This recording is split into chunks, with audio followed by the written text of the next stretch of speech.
Welcome to High Octane Leadership with Donald Thompson. This season, we're diving deeper with more solo episodes, where I'll share the experiences that have led to recognition by EY, Forbes, Fast Company, and others. Not as a boast, but as milestones on my entrepreneurial path. From growing multi-million-dollar firms to successful business exits and building high-performance teams with a global perspective. I'll reveal the insights and strategies from my journey and share them with you so that we can win together. Alongside these solo episodes, we'll have industry visionaries and thought leaders, and we'll explore effective leadership. Ready to empower your leadership journey with real success stories? Let's embark on this transformational journey together.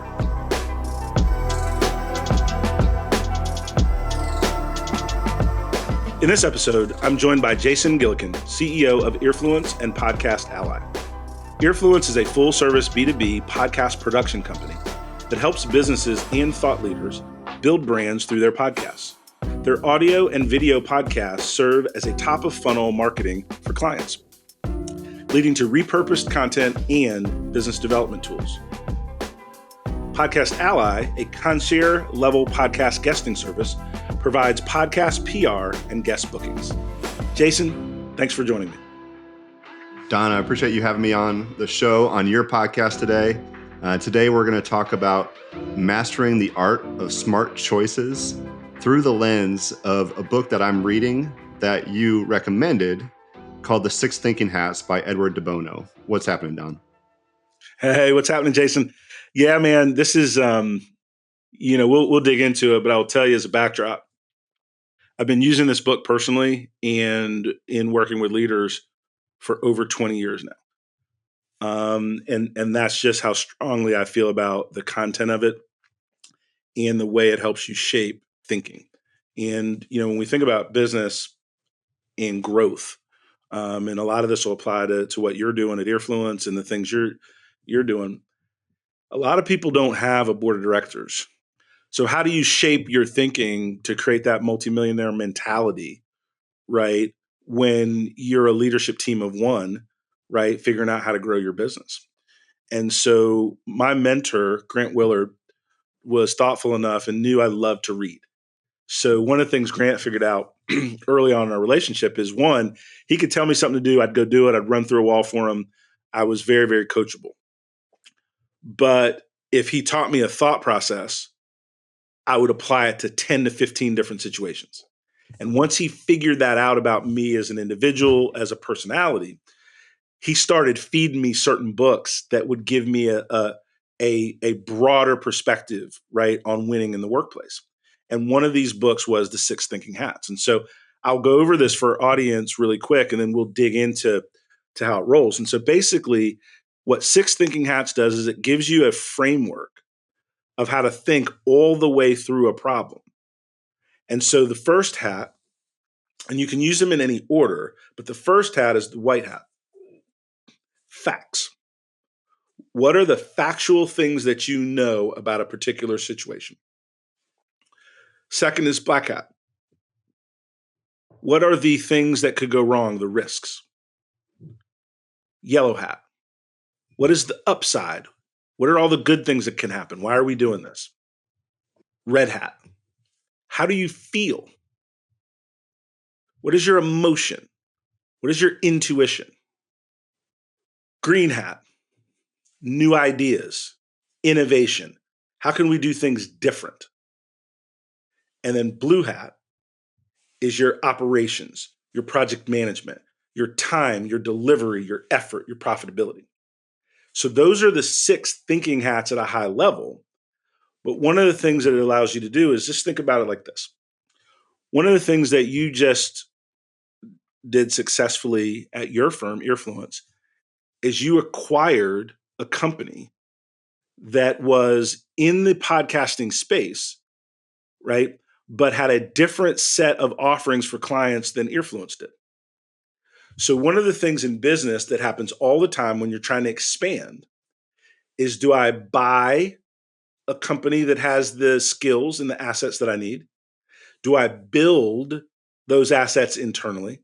Or do I partner, right, with someone that has those skills?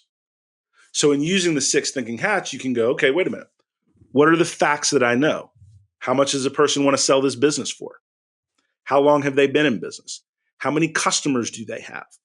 Do they have an infrastructure and a process for how they acquire customers and keep clients happy? You put all of that into that white hat bucket. Black hat is, all right, what if nobody really wants this new skill set, new offering? How long will it take me to learn their methodology? What if the person that's selling the business really didn't have a well thought out process? It just looks good on paper, right? Then you think of the yellow hat. Man, if this works, I could triple my revenue in the next 12 months. I can raise the value of each customer. You then look at how do I feel about it? Man, it'd be cool to buy a company. That sounds good on LinkedIn. Press releases are awesome, right? I feel like I can get bigger faster. What does my intuition say? Do I trust my new partner? Do I feel good about what they're bringing to the table? The operational hat, which is the blue hat, when do we want to acquire this company? What is the paperwork and the legal that has to get done? How does this affect counting? What is the tax implications? These are operational things. And then the green hat is, wait a minute. When I acquire new clients with this new set of offerings, I not only increase my current revenue, but I increase the window of which I can sell products and services and serve these new clients. And you start thinking of ideas. What I just went through very quickly, very briefly, is a way to use the 6 thinking hats, whether you're applying for a job, is this the right company for me? Whether you're buying or acquiring a company, whether you feel that you're going to be an entrepreneur or not. The 6 thinking hats gives you the ability to now, without a lot of emotion, the red hat is emotion, but without a lot of emotion, because most of us make poor decisions based on how we feel. And we make better decisions when you blend how you feel with facts and logic and data. The best decisions are a combination of those two things. And so using the 6 thinking hats can allow you to spread across a lot of different decisions. And it's been valuable to me for 20 years because Grant, through this book and reading the book, I've probably read the book 10 different times now, and then talking about it and teaching on it, has cemented in my mind where I naturally think through problems, discussions, opportunities using the 6 thinking hats almost on autopilot. Yeah. I've seen that in our time together. So with you as my executive coach, you will go through those so fast. So I tend to fall in the yellow and white hat. So when I look at something, I'm like, yeah, I love this because it is this, this, and this. And sometimes I'll have to look at the facts and figure out, okay, is my optimism warranted? And then when I bring it to you, you bring these other 4 hats that I'm not quite thinking about. And it's like, okay, well, what are the risks? What does your intuition say? How do we 10x what you're already thinking using that green hat? And so I've seen this in action even before you told me about this book, which has been awesome. So DT, do you tend to fall into certain initial hats, and do the people that you're mentoring fall into certain hats? And is it tough to, start that process of going through all 6 of them? So I just started smiling as you were talking, Jason. One, because what you said is right on target. It's just like, it's a part of the way I think through business problems, opportunities. And you alluded to something that's really, really powerful. We all have dominant hats. Think about all the different meetings you've been in with people over the years. There are some people that are just naturally pessimistic and they just go to the black hat, the risk, what could go wrong, what's broken, why it won't work. People have tried this before. And that's valuable too. That is valuable too. They're all valuable, but they're not as valuable independent. They're not as valuable if you only focus on one hat. That's where you can miss opportunity. That's where you can miss learning.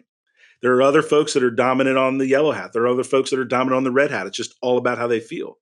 So the key is a leader, or we were talking about a partnership coaching perspective, But just think about being a facilitator in a meeting,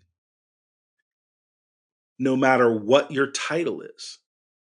One of the superpowers, one of the superpowers of the 6 thinking hats is I became in charge in meetings where I was the lowest person on the totem pole. What do you mean? Like, I would be listening in meetings and I would say to the meeting leader, the VP, the executive VP, hey, Carl, we've had a lot of amazing discussion about the upside benefits of this. Does it make sense for us to talk a little bit about some of the things that might create some risk for us? Oh my God, Don, that's right. We really got off track. Let's take a look at that. People start talking about risk and different things. Man, Carl, can I just interrupt just for a minute? Yeah. Julie hasn't spoken up. Julie, do you have any just kind of gut feel on this? Any kind of intuition? And all of a sudden, through using the 6 thinking hats and not even saying the hats, but just working the room and getting people to express their perspectives based on different hats, I did a couple things. I helped the discussion be more complete. I added value in the room. And then here's the thing. People started to look to me for leadership independent of my title. Yep. And so it was phenomenal for me to learn this kind of corporate kung fu, if you will. And it allowed me to move through conversations without sounding like a big shot, without trying to dominate the room, but to gently but firmly guide almost any conversation that I was in. Yeah. So going back to solo decision making, is there a particular order that you go through these hats that's been effective for you? So let me answer it with the understanding that people know themselves a little bit, that you at least know what your dominant hat is, right? So you read the 6 thinking hats and you go, oh my gosh, I'm definitely the yellow hat.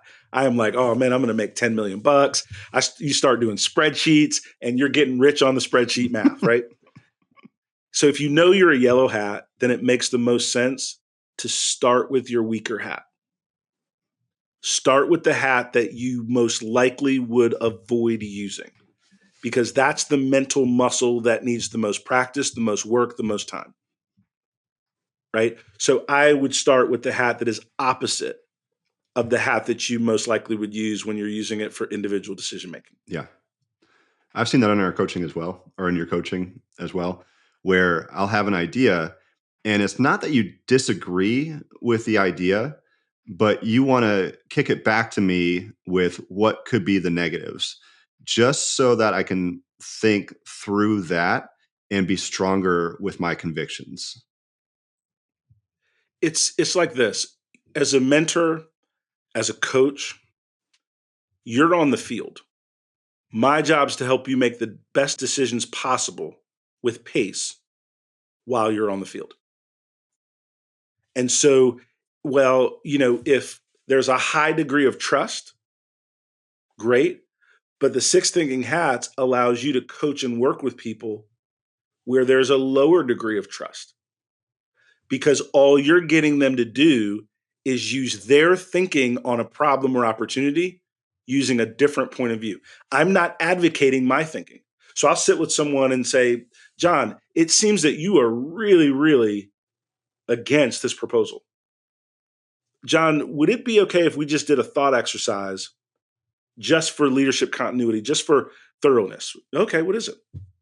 John, it's very clear to everyone in the room, you do not want to do this, right? You're against this. So I think it would be really powerful for you to take the opposite perspective. And John, why don't you just come up with 5 reasons why we could do it? It doesn't mean you agree. It doesn't mean you're changing your perspective. Just give us 5 reasons why you think we could do it. Write those things down. John, if we were going to do it, I'm not saying that we're going to, give us 4 or 5 things operationally we need to think about. And now all of a sudden, that person that was very, very focused on the risks has now contributed positive and powerful thinking with other hats. It's made that person's input stronger and more valuable. And a lot of times, it not changes someone's mind, but it may soften a perspective that they have because they weren't looking at the problem completely. And how many times have we gotten upset with a partner, with a spouse, with a employee, with a vendor, and we didn't have all the information? Mm-hmm. Yep. Right? So Six Thinking Hats is forcing us to gather enough different perspectives, diversity of perspectives in our decision making, so that we make better decisions at scale. Yeah. Yeah, that's one of the beauties of this is you can make decisions quickly. So it takes a little while to be able to go through that mental gymnastics initially to go through it. But where you're at now is you can go through it quickly. Now, one thing in the book is that he said in group settings, sometimes it can take days to go through this because sometimes you're like one person is tasked to check on facts, the white hat. Sometimes you'll break from a meeting and say, Sarah, your job is to figure out all the risks associated with it. Bill, your job is to figure out all the facts. John, your job is to figure out what are those 10x ideas for this. Has that been your experience as well in boardrooms, at the diversity movement, in your meetings? So two things that I've done using the Six Thinking Hats. One is the way you described, is where you assign as the facilitator different hats to different people in the room. Another way to do it that is equally as powerful, just depends on the room dynamics, is you go through all six hats, but you go through each hat as a team. So everyone in the room, what are the facts? Everyone in the room moves to the yellow hat. Everyone in the room moves to the black hat. Here's what you're doing. Number one, you're attacking the problem, not personalities and people. Number two, you're unifying the team because now all you're doing is focusing on delivering the best information the team can deliver across each one of the hats. And it is actually a team bonding and building experience because each one of the things you're doing together. And then at the end, you have a series of whiteboards or a series of those marker papers, whatever, with ideas for the black hat, ideas for the yellow hat, idea for the blue hat. And the beauty about a thoughtful, robust conversation around Six Thinking Hats for an issue is great decisions start to really bubble up through that exercise. Mm-hmm. That's awesome. So, Don, the red hat is intuition. It's not necessarily quantifiable. Like, where do you factor that in? Is it initially in the meeting, or is it after all the other hats have had a chance to go through the process? Then do we pull the room on what your gut instinct is? Like, how does that work out? Think about, so it's a powerful question and it's a powerful hat. Think about how we make decisions about people, about movies, about books, about things that concerts we go to, right? We make decisions on movies based on a 15-second movie clip. We decide if we're going to keep a song on a radio station based on 5 seconds. We determine in the first 10 seconds if we like somebody or not. All these things are based on intuition, but intuition is just not blind gut. Our brain is processing all of the different experiences we've had, right? So that in that moment, it gives us that initial point of feedback. And a lot of times, trusting your gut allows you to see or feel something based on your experience, based on that sixth sense, if you will, that you might not be able to put your finger on to quantify or communicate quickly.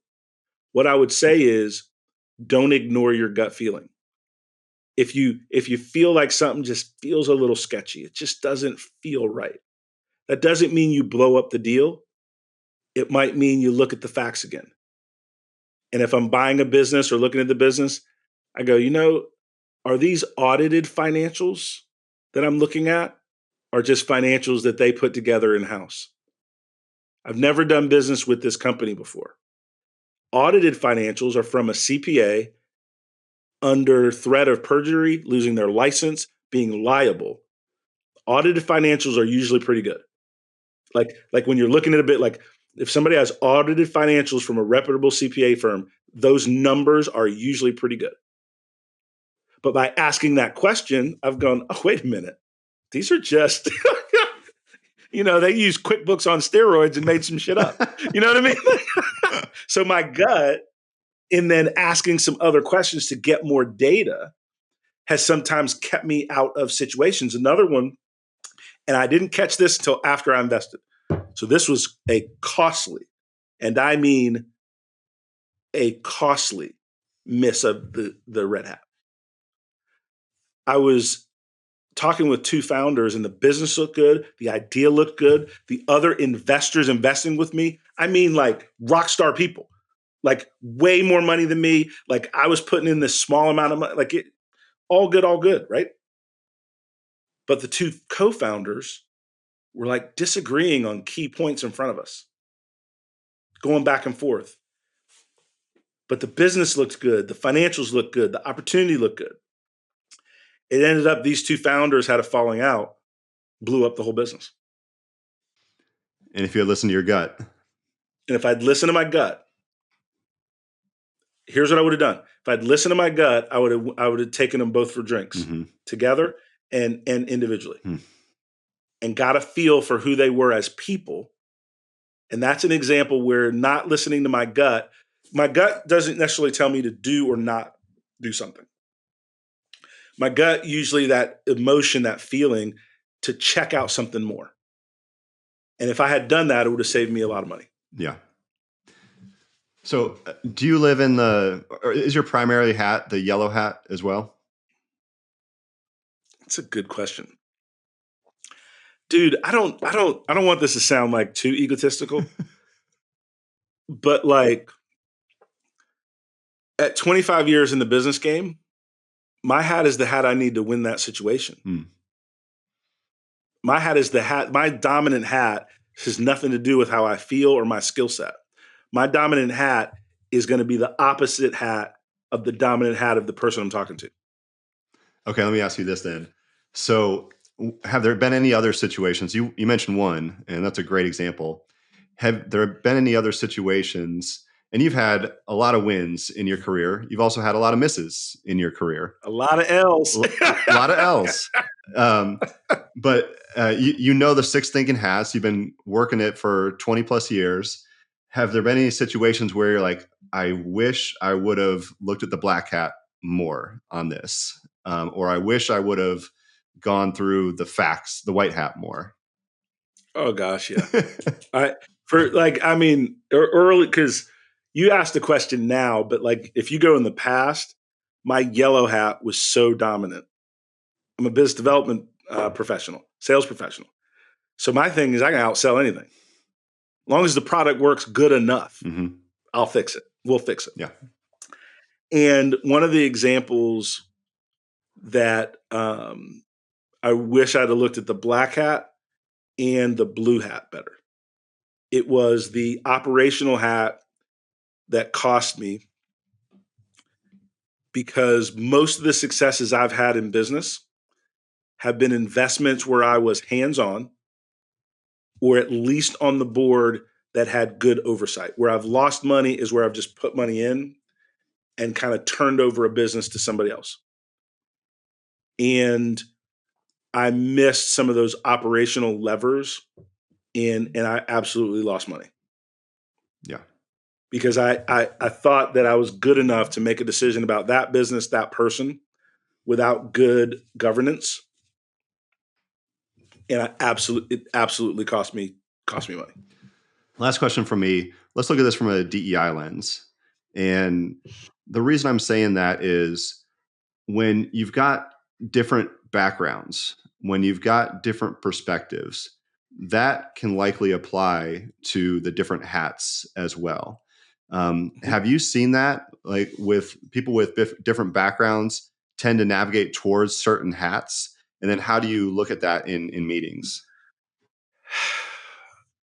These are good questions. I'll use some generalizations just to answer it, but like in general, men gravitate towards the yellow hat of ideas that they've sourced, and it's just going to be okay. And a lot of the women leaders that I work with navigate towards the blue hat, which is the how to actually get shit done. Mm-hmm. And when you are big on the yellow hat, you don't want to talk about all the details. You just want to get started and you're going to figure it out and the money will follow, the project management will follow. Hey, whoa. Why do we got to understand all this stuff about time, effort, energy, and outcomes, right? And so that's where it breaks down a lot on gender, right? And then I would also say that women leaders, in my experience, right? So not getting in any trouble. This is my experience we're talking about. That intuition component is really strong and good. And male counterparts tend to discount it. Mm. And a lot of times, women leaders ask more questions. Male leaders, I got the gist of it, let's go. We'll figure it out while we're running, right? And women leaders are like, whoa. Who's doing this? What time is this? How much is it going to cost? What is my responsibility in this?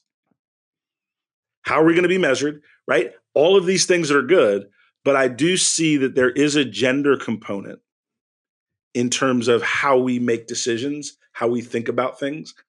And I think a lot of times women leaders score stronger, in my experience, in that collaboration component. And they don't want to make decisions until all the ideas or elements are heard and thought through. That's great. And I think that balance, it's one of the reasons if I think about, this is a quick fact. My businesses that have been successful have had women leaders in key roles to help me not do dumb things fast. That's not a coincidence. That is not a coincidence, because I really wanted to slow down and think, okay, where have I made money? Mm-hmm. Right? And what has been the structure of the teams? And interesting.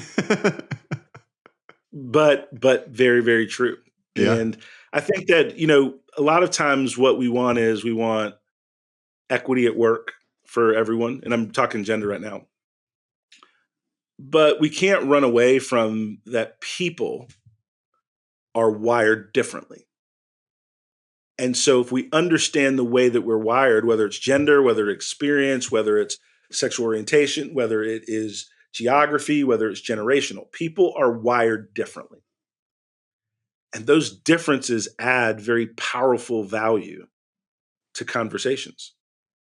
And the 6 Thinking Hats framework just allows us to slow down and make sure different points of view are heard in the discussion, in the decision-making process.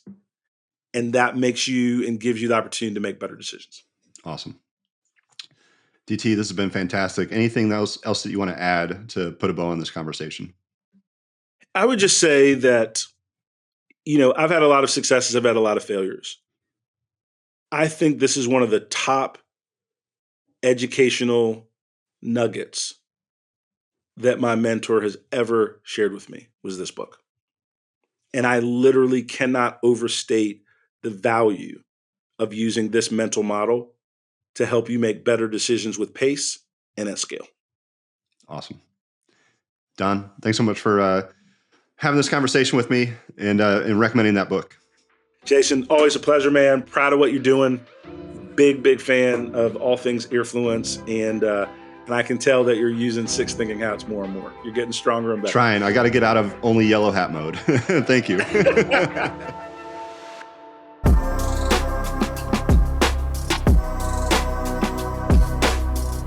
Thank you for joining us on High Octane Leadership with Donald Thompson. Today's episode is a step in our collective journey towards leadership excellence. Remember, every story we share and every insight we gain is a piece in the puzzle of our leadership journey. For more insight and detail, hit the subscribe button so that we can stay connected. For deeper information and more episodes, go to donaldthompson.com. Continue to lead with vision and purpose, and until we meet again, embrace your role as a high-octane leader in the ever-evolving world of business.